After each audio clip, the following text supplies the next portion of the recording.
Bonjour et bienvenue dans notre émission Parlez-vous public, une émission proposée par VK en partenariat avec la Casden Banque Populaire, la banque coopérative de la fonction publique.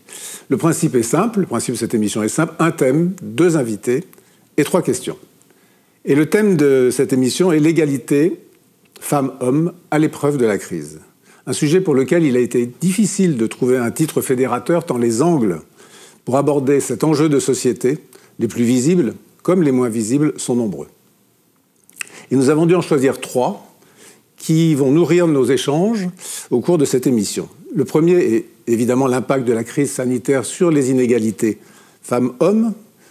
Ensuite, nous nous tournerons vers les politiques publiques et les équipements publics locaux, car les collectivités locales ont une responsabilité et un rôle majeur à jouer pour favoriser une société plus égalitaire.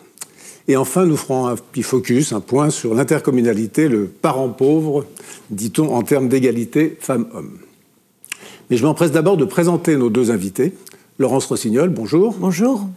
Laurence Rossignol, vous êtes une militante de gauche, féministe et antiraciste depuis les années 80, sur les pavés et à la tribune, selon l'expression. Vous êtes aujourd'hui sénatrice de l'Oise, vice-présidente du Sénat et présidente de l'association féministe L'Assemblée des femmes. Vous avez été ministre de l'Enfance, des Familles et des Droits des femmes. Et vous êtes en ce moment particulièrement engagée pour le combat, parmi d'autres combats, pour la protection des mineurs victimes de violences sexuelles. Yvonne Ikramis, bonjour. Bonjour. Vous êtes directeur général des services de Moulins et de Moulins Communauté. Vous avez exercé les mêmes fonctions à Vichy, pour la ville et pour l'Interco il y a quelques mois. Vous êtes président de l'ADGCF, l'Association des directeurs généraux des communautés de France, une association d'ailleurs dont la Casden est un nouveau partenaire, et une association qui, il y a quelques mois, a produit un guide qui s'appelle « Accélérer la parité au sein des directions des intercos », mais qui aborde aussi le sujet plus largement, avec d'autres sujets. Et une journée de débat, la parité, c'est pour demain, avec un point d'interrogation. Mais je me tourne vers vous, d'abord, Laurence Rossignol. Je vous ai vu et lu, citer à diverses reprises ces mots de Simone de Beauvoir: « N'oubliez jamais qu'il suffira d'une crise politique, économique ou religieuse pour que les droits des femmes soient remis en question. » Sommes-nous, Laurence Rossignol, au cœur de cette crise sanitaire, en train de vivre une telle remise en question? On est en train de vivre un vrai risque de remise en question, pas tant sur les droits formels, légaux, que sur les pratiques que nous faisons de ces droits. Et en particulier, il y a 13 mois, dès l'annonce du premier confinement, les femmes attentives à la condition des femmes, les observateurs ont tout de suite identifié un risque fort, qui est que le confinement, le retour à la maison, renvoie les femmes à leurs tâches ancestrales. C'est-à-dire que nous ne sommes pas encore sortis de cette période dans laquelle les tâches étaient réparties entre les hommes et les femmes, aux hommes l'extérieur et aux femmes le domestique, l'intérieur. Et comme nous n'en sommes pas sortis, le risque de voir revenir les comportements antérieurs est réel. Et d'ailleurs, ce qu'on observe 13 mois après, c'est que nous ne nous sommes pas trompés sur ce danger, puisque le confinement, le télétravail, le fait que les enfants n'aillent plus ni à l'école ni à la crèche, a refermé la famille sur elle-même, enfermée entre ses murs, et il a fallu organiser un ensemble de tâches qui, normalement, s'en feront à l'extérieur. On travaille en dehors de la maison, les enfants vont à l'école et à la crèche en dehors de la maison, et là, subitement, tout est revenu à la maison, et les femmes, quasi naturellement, se sont retrouvées en première ligne pour assumer ces tâches. Et on voit bien que la Fondation des femmes vient de sortir une enquête et une alerte très importante. Et un chiffre intéressant, 40% des femmes ont passé 4 heures par jour pendant le confinement à s'occuper de leurs enfants. Et seulement 20% des hommes. Donc tous les décalages qu'il y avait déjà avant la crise ont été amplifiés par la crise sanitaire. Et puis on dira aussi un mot tout à l'heure de la question des violences, peut-être intrafamiliales, et de la manière dont elles se sont développées du fait du confinement et de l'enfermement, et aussi un mot de l'accès aux soins. Vous parliez du télétravail.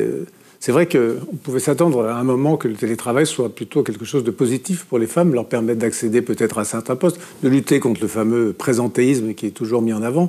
Or là, on voit que c'est pas exactement ce qui s'est passé. Alors peut-être que c'était parce que c'était plus un travail à distance imposé et moins bien organisé, mais c'est vrai qu'on a l'impression qu'il n'y a pas les mêmes conditions de travail à domicile entre les hommes et les femmes.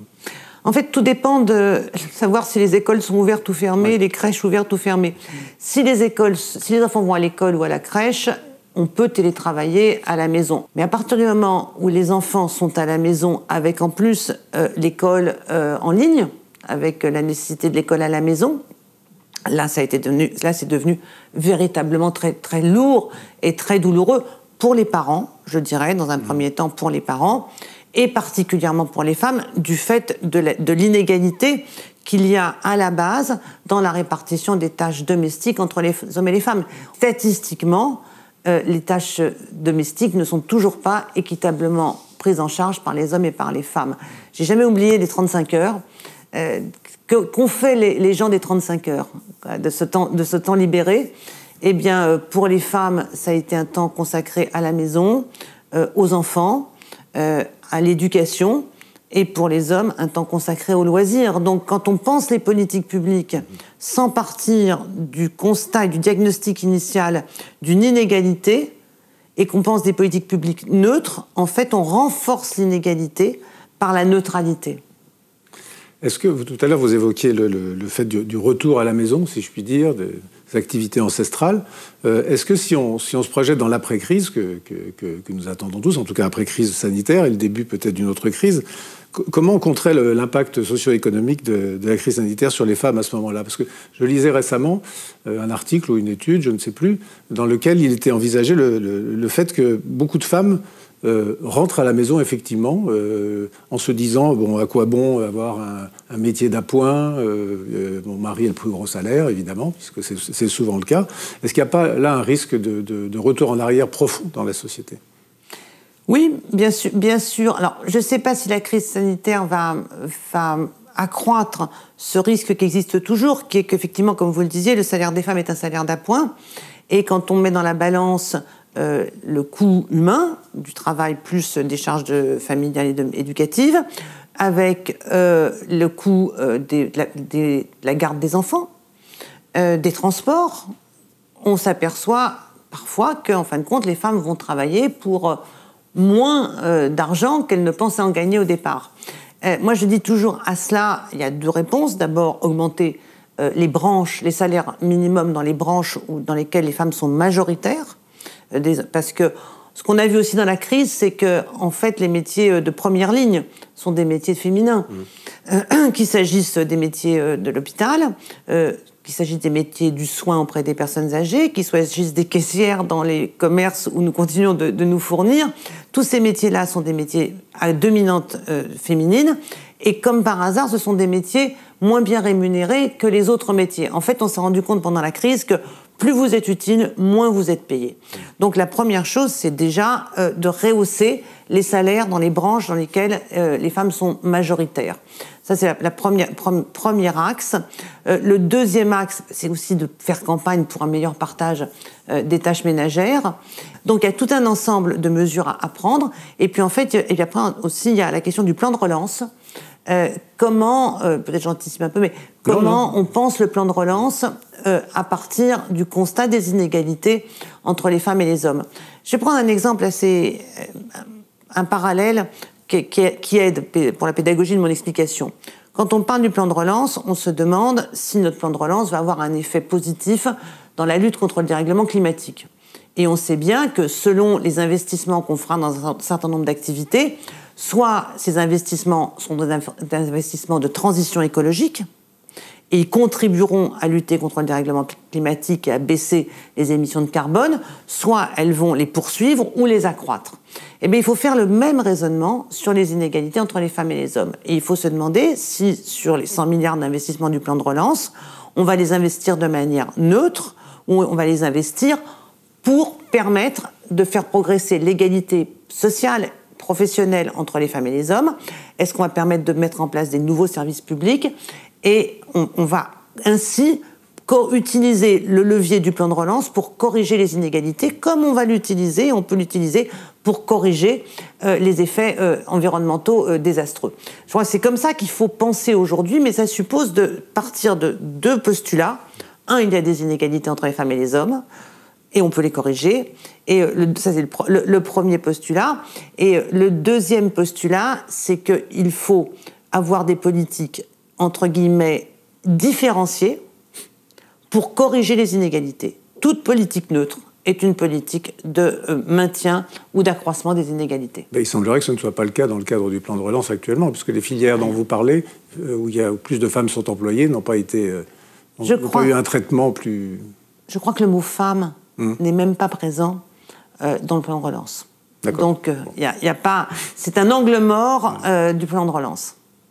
Yvonne Ramis, en préparant cet échange, vous évoquiez l'importance d'aller sur des mesures fortes et à très court terme, particulièrement dans les domaines du soutien économique et du soutien puissant à la parentalité. À quelles mesures faites-vous allusion et quelle place aussi pour le service public local ? Alors effectivement, dans cette période de crise, comme vous l'avez dit tout à l'heure, dont on espère toutes et tous en sortir d'ici la fin de cette année, en tout cas même dans l'été progressivement, ce qu'on envisage, nous, au niveau de l'association, en tout cas ce qu'on souhaite vivement, c'est deux grands types de mesures de très court terme, des mesures économiques et des mesures fortes de soutien à la parentalité. Sur le volet économique, ça pourrait se traduire par plusieurs choses. Par exemple, des mesures de soutien direct aux secteurs les plus touchés, évidemment, mais qui sont très souvent, pas tout le temps, des secteurs féminins et qui sont notamment des secteurs où il y a beaucoup de temps partiel. Or, on sait, c'est statistique, les 3/4 des salariés à temps partiel sont des femmes. Voilà, ça c'est purement statistique. Et ce qui nous semblerait, nous, assez fondamental dans le secteur privé, et pourquoi pas pour une fois dans le secteur public, qui est systématiquement oublié de ce type de mesures, où il y a aussi beaucoup de temps partiel subis, et là qui concerne encore plus majoritairement des femmes que dans le secteur privé. Particulièrement dans les collectivités locales. Particulièrement dans les collectivités locales, c'est aussi vrai à l'hôpital, mais c'est très vrai dans les collectivités locales. Pourquoi pas prévoir un rehaussement, une forme d'incitation pour ces tout petits salaires liés à un tout petit temps de travail, ce qui pourrait permettre du coup d'amortir cet impact absolument dramatique de la crise sanitaire du moment. Ce qu'on se dit aussi au niveau économique, c'est que les mesures de chômage partiel, qui aujourd'hui sont essentielles, je crois que tout le monde s'accorde à le dire, devront probablement être prorogées le plus loin possible. Alors moi je ne suis pas dans le débat du quoi qu'il en coûte, ça je le laisse aux économistes et aux spécialistes, mais très vraisemblablement il faudra le proroger pour plein de raisons, évidemment macroéconomiques, mais aussi micro. Mais nous en tout cas on a la conviction au niveau de l'association qu'il faut aussi les proroger pour servir en tout cas d'une forme d'amortisseur s'agissant de la place des femmes dans cette crise sanitaire. Parce qu'on le voit, des premiers chiffres commencent à tomber. En 13 mois, c'est le Forum économique de Davos qui le dit, au niveau mondial, on a perdu 2 générations. On vient de perdre 2 générations, on vient de perdre 36 ans en matière d'égalité entre les femmes et les hommes, au niveau mondial. Voilà, ce sont des chiffres absolument tragiques. Et la crise n'est pas finie. Personne ne sait réellement quand est-ce qu'elle va se l'arrêter. Voilà, donc c'est pour ça que nous on pense qu'il faut des premières mesures très fortes, concrètes au niveau économique. Il en faut d'autres, plus simples de notre point de vue, en tout cas là aussi de notre point de vue procède d'une vraie volonté politique. Ce sont des mesures fortes de soutien à la parentalité. Alors il y a eu en loi de finances de la Sécu sociale 2021 des mesures sur le congé paternité, c'est bien, c'est un plus. Mais de notre point de vue c'est assez insuffisant, voire même insuffisant, puisque nous considérons qu'il faut aller bien au-delà pour faire en sorte que femmes ou hommes, le choix ne soit plus fait par défaut et ne soit plus fait selon des dimensions, on va dire, quasiment ancestrales, du fait que c'est la femme qui se sacrifie. Voilà. Je vous mets au défi de trouver une statistique sur le nombre, par exemple, de cadres supérieurs, là, si je raisonne sur ma typologie de métier, le nombre de cadres supérieurs hommes qui prennent un congé parental. On n'arrive même pas à trouver de statistiques, tellement le chiffre est quasi inexistant. Alors, à titre personnel, j'en connais un depuis la semaine dernière. Mais ce sont des militants, ce sont des gens inventifs, pour être clair. Et nous, ce qu'on propose, pour être très concret, c'est évidemment d'aller plus loin sur le congé maternité. Déjà, le congé maternité français, contrairement à plein d'idées reçues, est quand même un congé maternité low cost. Donc on pense qu'il faut aller plus loin sur le congé maternité, bien plus loin sur le congé paternité, bien plus loin sur le congé parental. Là aussi, si je raisonne quelques instants fonction publique, pour une fois en prévoyant quelques mesures d'incitation dans le secteur public, parce que je vous rappelle que dans le secteur public, il n'y a jamais de mesures d'incitation. On n'a pas d'avantage fiscal, par définition. Et là aussi, la fonction publique dans notre pays pèse lourd, et tant mieux. Ce serait bien, en tout cas de notre point de vue, que certaines mesures puissent être incitatives pour les employeurs publics, par exemple collectivités, mais aussi pourquoi pas hôpitaux, ou pourquoi pas fonction publique de l'État, pour faire en sorte que des mesures fortes à la parentalité soient déployées très rapidement, et donc dans le cadre du plan de relance, en tout cas sur cette année 2021. Alors, on voit bien que dans vos propos, on est au cœur des politiques publiques, si je puis dire. Hein, et j'aimerais bien qu'on s'arrête un petit moment sur les politiques publiques locales et les équipements publics également, qui sont gérés par les collectivités locales pour la plupart, quoi. Et c'est vrai que quand on regarde les politiques publiques et les équipements publics, ça touche évidemment à toute la vie des femmes et des hommes, que ce soit l'éducation et la formation, l'accès à la santé, la conciliation de la vie familiale et professionnelle aussi. Et on voit que beaucoup de politiques ou d'équipements sont inadaptés. Enfin, les anecdotes qui, au début, peuvent être un peu comiques, moi, je ne les trouve pas du tout, de situations pour des femmes qui sont totalement inacceptables. Et quel constat vous faites, Laurence Rossignol, sur qu'est-ce qu'on peut attendre de plus, je dirais, du service public local sur ces points-là, en termes de modification des politiques publiques et des équipements? Dans le service public local, il y a deux aspects. Il y a les élus et les incitations, les directions politiques qu'ils donnent à leur collectivité. Et puis, il y a la mise en œuvre par les fonctionnaires des collectivités. Et la première chose, c'est que les élus devraient déjà prendre très au sérieux des préconisations qui sont des préconisations dans la loi. Je pense à la loi de 2014 qui prévoit qu'avec le vote du budget, il y a un document budgétaire spécifique pour identifier les politiques en faveur de l'égalité des femmes et des hommes. Je crains que ce document budgétaire soit le plus souvent un copier-coller et ne traduise pas une véritable ambition politique de la part de la collectivité. Parce qu'il faut insister, parce que le plus souvent, on donne la délégation égalité femmes-hommes, si tant est qu'il y en a une dans la collectivité, ce qui n'est pas toujours le cas, à une nouvelle élue, pour qu'elle se fasse les dents, si j'ose dire. Et puis ensuite, quand elle va voir l'adjoint chargé des finances, qu'elle lui explique que c'est sérieux, quoi, le budget, et que bon, c'est une formalité, quoi, ce qu'elle défend. Donc déjà, il y a un manque de volonté politique dans un certain nombre de collectivités. Pas toutes, hein, il y en a qui portent vraiment une politique d'égalité entre les femmes et les hommes. En plus, moi, je suis vraiment très attachée à la promotion de ce que les anglo-saxons appellent le gender budgeting, c'est-à-dire une analyse des budgets publics dans la répartition entre les bénéficiaires femmes et bénéficiaires hommes. Et on s'aperçoit qu'un certain nombre de politiques sont très injustement réparties. L'exemple le plus fréquent et le plus illustratif, c'est souvent les politiques d'équipement sportif, où là, tout est conçu pour les garçons. En fait, les femmes sont dans une situation très, très injuste, qui est au bord on est racketté, parce qu'on paye des impôts comme les hommes, et les impôts qu'on paye ne nous servent pas comme ils servent les hommes. Les 100 milliards d'euros du plan de relance, dont on évoquait il y a un instant, nous, les femmes, on va les payer, on va les financer avec nos impôts. Et pour autant, on ne recevra pas la même chose que ce que recevront les hommes. Et c'est la même analyse qu'il faut faire dans les collectivités locales, en termes aussi de mode d'accueil de la petite enfance. Ça, c'est déterminant. Et le plus souvent, les pouvoirs publics aident à l'investissement. La CAF aide à créer une crèche. Et après, les collectivités se retrouvent à devoir assumer les dépenses de fonctionnement. Et c'est ça qu'arrête les collectivités, c'est les dépenses de fonctionnement. Donc on a besoin aussi de faire des choix, pas simplement d'investissement public matériel, mais aussi d'investissement de long terme dans les dépenses de fonctionnement sur l'accueil de la petite enfance.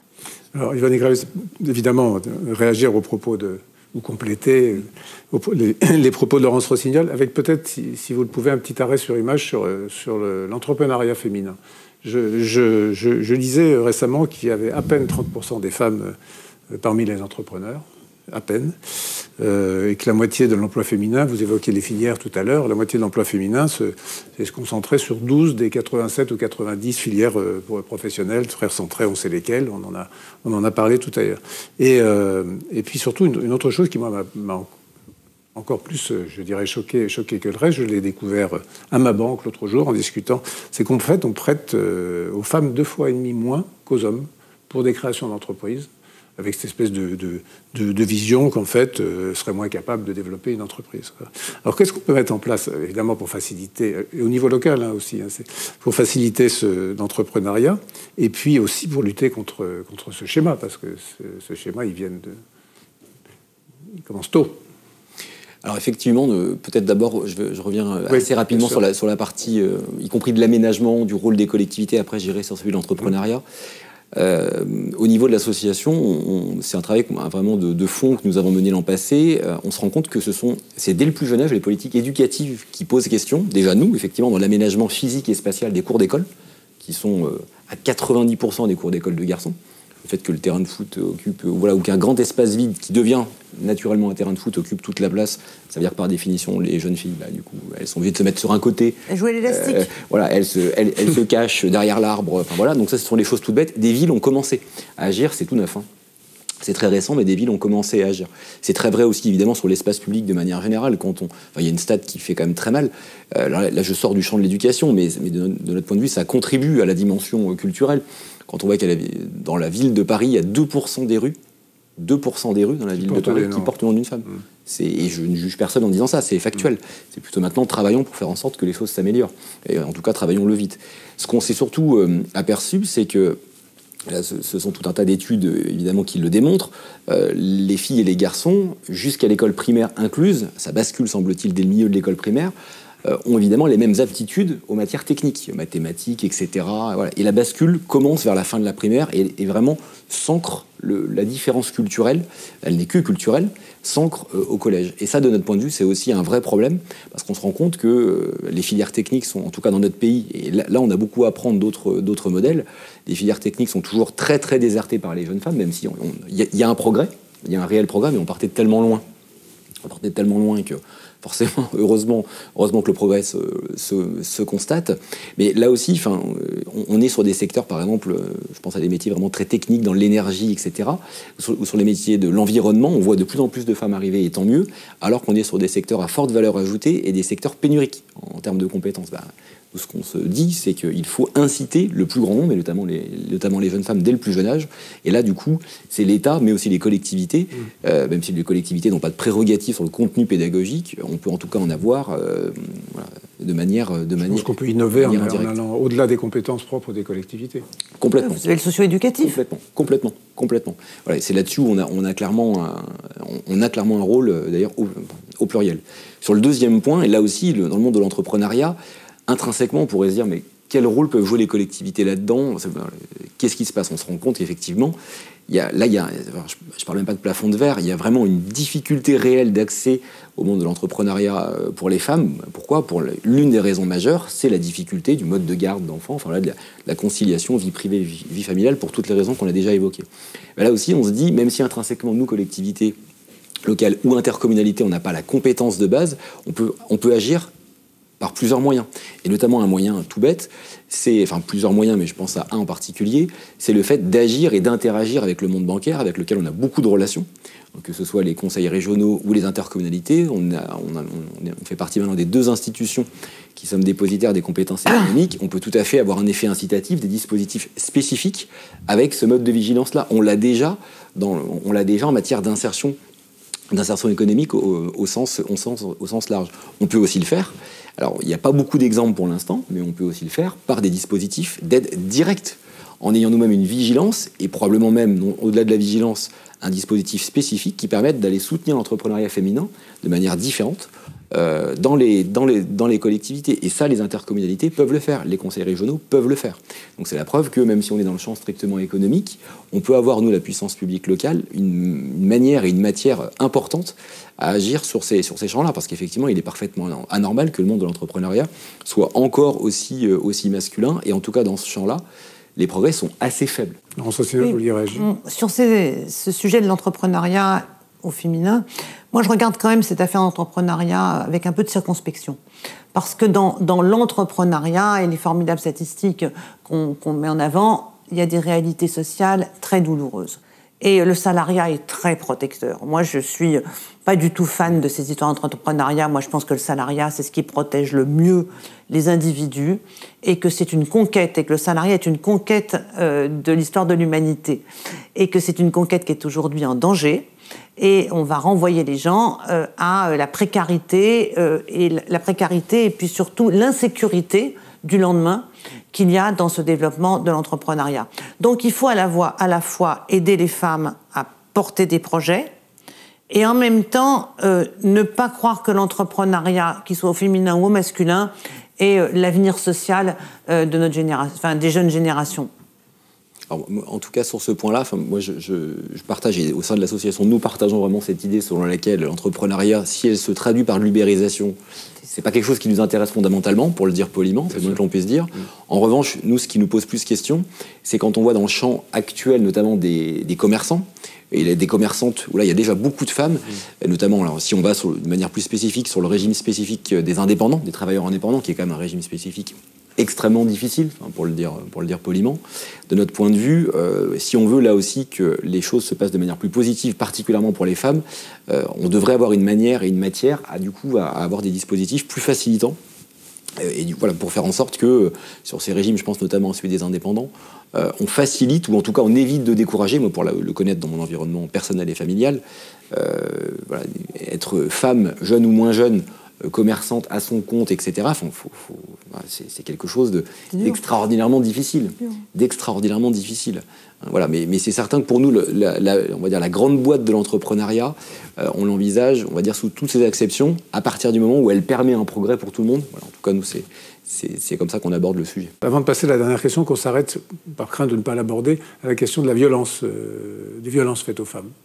Et puis peut-être savoir, au niveau des collectivités locales aussi, comment éventuellement ce problème est appréhendé. Alors, un mot pour dire que pendant le premier confinement, les violences intrafamiliales ont augmenté. Les signalements aussi ont augmenté, ce qui est un aspect positif. C'est-à-dire qu'il y a eu une mobilisation des pouvoirs publics assez rapide, poussée par les associations très engagées dans la lutte contre les violences. Et il y a eu une mobilisation des services de police et de gendarmerie, et même du voisinage des familles en danger, et qui a amené à ce qu'on identifie une augmentation des violences intrafamiliales, ce qui se comprend parfaitement avec l'enfermement et parfois dans des lieux clos, et puis des tensions préexistantes. Moins de féminicides pendant le confinement. Pourquoi ? Parce que les féminicides ont lieu quand les femmes partent, quand elles quittent le mari.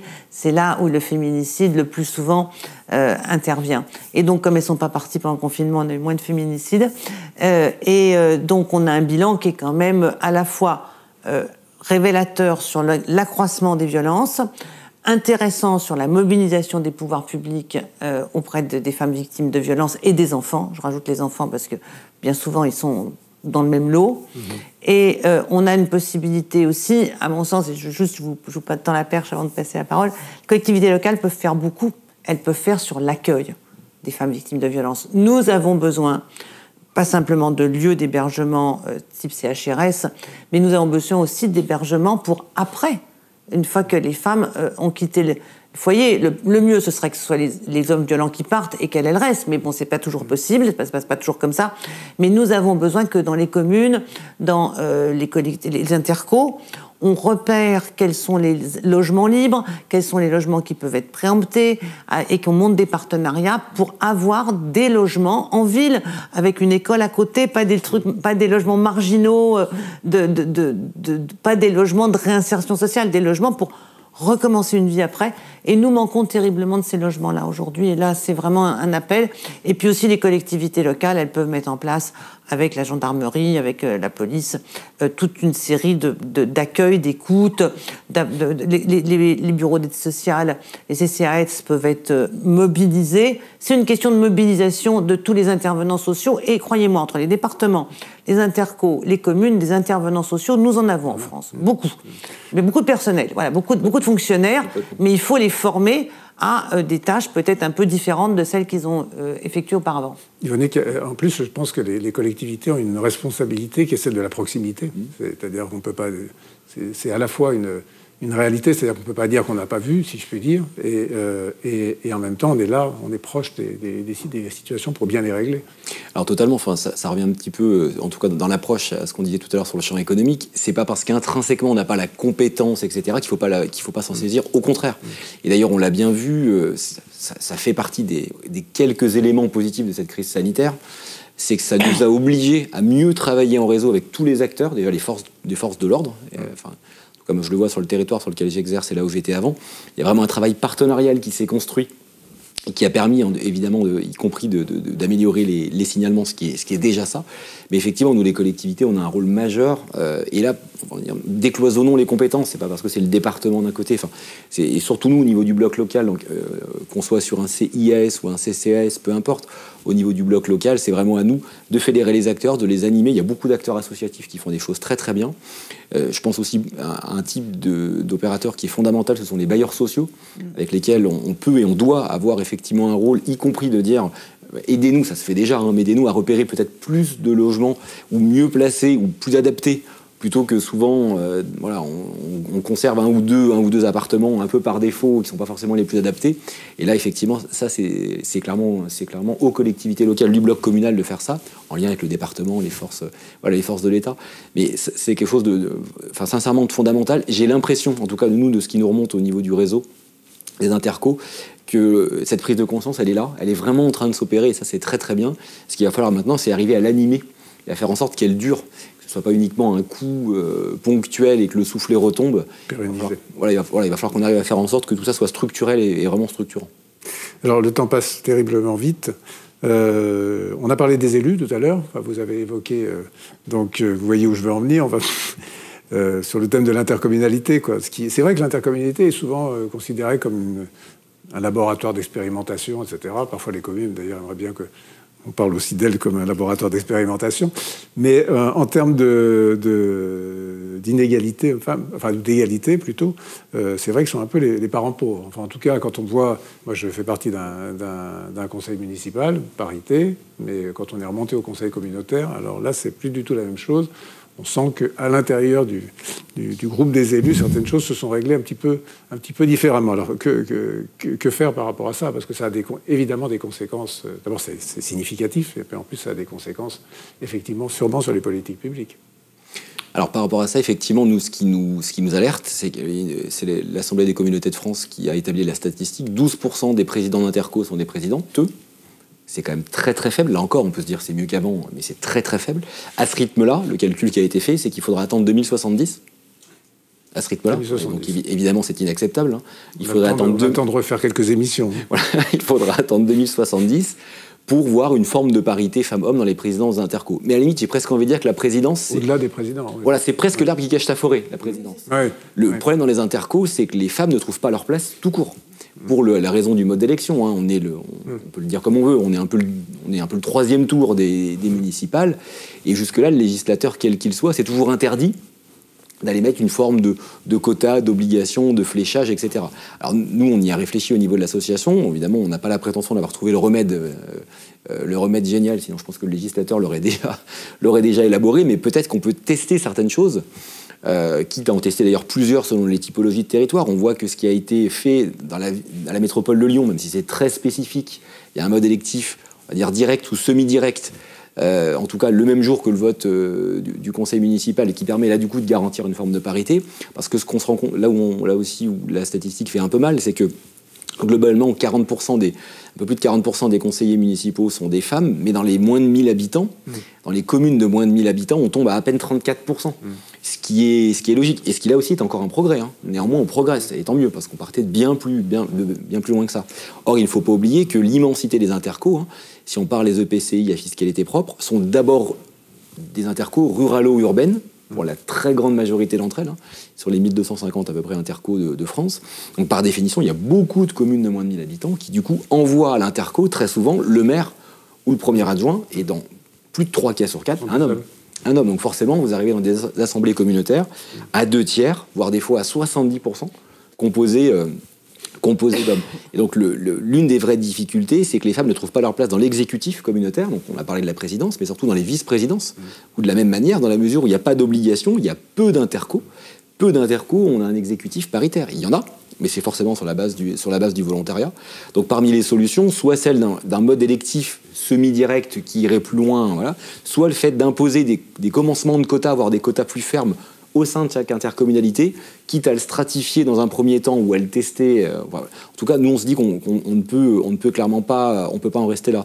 Et juste, j'en arrêterai là-dessus, il y a une forme d'intercommunalité moins visible, mais sur laquelle c'est encore plus caricatural, et pourtant elle pèse lourd dans le quotidien des gens. Ce sont tout ce qui est intercommunalité, on va dire, de troisième rang, donc les syndicats mixtes, etc., toutes les structures... Les ordures ménagères, voilà, l'eau... complètement, l'énergie, etc., l'environnement. Alors là, d'ailleurs, je n'ai pas trouvé de statistiques. Là, c'est mauvais signe. C'est encore pire. C'est encore pire. Il n'y a quasiment pas de femmes dans les comités syndicaux. Hein. Je ne parle même pas de la... C'est trusté par... alors, sous prétexte ou pas qu'on est... Il y a des indemnités. Hein. Complètement, il y a un vrai sujet d'indemnité dans ces structures-là, hein, on parle de syndicats d'eau, etc. Voilà. Mais là, voilà, nous, on se dit, c'est pas possible. C'est pas possible que sur ce dernier rang d'intercommunalité, qui pourtant n'est pas neutre du tout, et surtout à l'heure de la transition écologique, on est quasiment que sur des champs environnementaux. Hein. Voilà, on se dit que là, il faut vraiment agir. On se signale sur ce point, oui. Bah, plus largement sur les élus, d'ailleurs. Ouais, ce qui se passe dans l'intercommunalité en termes de parité est très significatif et très instructif. C'est le dernier bastion où la loi n'est pas venue organiser l'égalité citoyenne entre les femmes et les hommes, l'égalité élective. Donc là où la loi n'est pas, les femmes ne sont pas. C'est pas plus compliqué que ça, et ça nous dit à quel point les lois sur la parité continuent d'être aujourd'hui indispensables. Moi, j'ai la conviction que si on abrogeait ces lois, on reculerait de nouveau de 25 ou 30 ans en arrière. C'est-à-dire qu'il y a besoin de la loi, donc il va falloir que la loi s'en mêle et organise, soit par un système effectivement électif ou soit par une exigence de parité dans les communes. On pourra pas repartir sur la prochain renouvellement dans les mêmes termes. Et puis après, il y a effectivement, c'est bien que vous en parliez, tout ce qui est les organismes divers, syndicats intercommunaux, syndicats mixtes, voilà. Et là, il n'y a pas de femmes. Mais c'est pas compliqué. Ce sont des fonctions qui le plus souvent donnent lieu à des indemnités. Il y a de l'argent. Et vous savez, les femmes, il y a une chose qui est très attachée à notre action, c'est qu'on est bénévole en tout. Tout ce qu'on fait est bénévole. On s'est occupé pendant des générations bénévolement des enfants, des malades, des personnes âgées. C'est d'ailleurs pour ça que les femmes qui sont en soins sont aussi mal payées, puisqu'elles ont prolongé une activité qui était auparavant bénévole et qui a été externalisée à l'extérieur de la maison. Au service d'eux. Et en politique, les femmes sont supposées, dans les fonctions électives, être aussi très bénévoles. Quand je suis arrivée au ministère des droits des femmes, il existait différents hauts conseils. Au conseil d'orientation des retraites, une série de hauts conseils, dont un qui était le haut conseil à l'égalité femmes-hommes. Vous croyez-moi, c'était le seul dans lequel la présidente était bénévole. Tous les autres présidents étaient rémunérés. Et avant de partir, en 2017, j'ai tenu absolument à signer le décret qui permettait que cette fonction-là soit une fonction comme les autres, indemnisée. Donc, in fine, c'est aussi une affaire d'argent et d'appropriation par les hommes politiques des lieux où il y a de l'argent. Et en plus, ils le savent. Les femmes sont innocentes. Quand elles arrivent dans un conseil municipal, elles ne savent pas où sont les fonctions bien rémunérées. Et donc, elles se font avoir systématiquement par ceux qui savent et qui s'organisent pour les conserver et conserver les indemnités qui vont avec. Bien, écoutez, merci Laurence Rossignol, merci Monique Ramis. Souhaitons que les collectivités locales, fortes de leur proximité, comme je le disais tout à l'heure, soient des acteurs majeurs de la parité femmes maintenant et puis dans l'après-crise. Merci de nous avoir aidé à mieux comprendre l'importance et l'urgence permanente de cet enjeu de société qu'est l'égalité femmes-hommes. Merci à la CASDEN, Banque Populaire, de nous avoir permis de nous retrouver, de nous rencontrer aujourd'hui pour ce Parlez-vous public organisé par VECA. Et à bientôt.